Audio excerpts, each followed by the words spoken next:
Kalau ulama-ulama meratib ku la ilaha illallah, la ilaha illallah.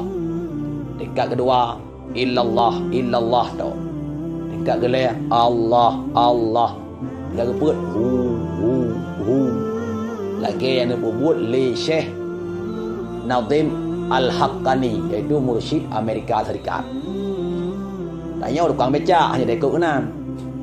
Dia ada hu gitu. Anjir. Yang menan kalan hu gitu ada boleh nak keluar. Anjir ni dia nak terus dekatnya. Tengok lagi agak kakak makruf je. Subhanallah lihat lega. Alhamdulillah lihat lega. Mana minta dia? Allah Akbar lihat lega dah kun. Ada tamna kerja tak dia.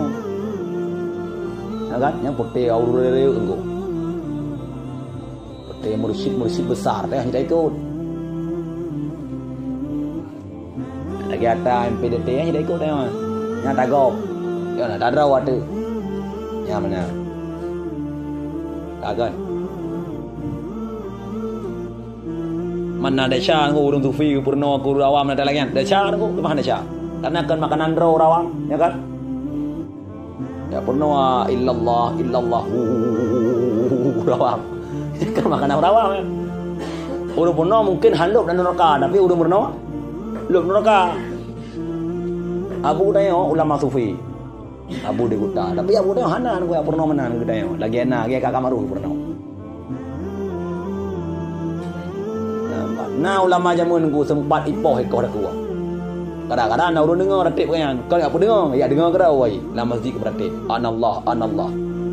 Yang ni tingkat aulia beratib nan han murtad urang yang. Nak urung dengar ya ikut. Tegang ipoh ulama yang terok-rok aku. Ru darah. Wa teru darah tulis kalimat la ilaha illallah Muhammadur Rasulullah. Yang lama-lama tu fi jamun.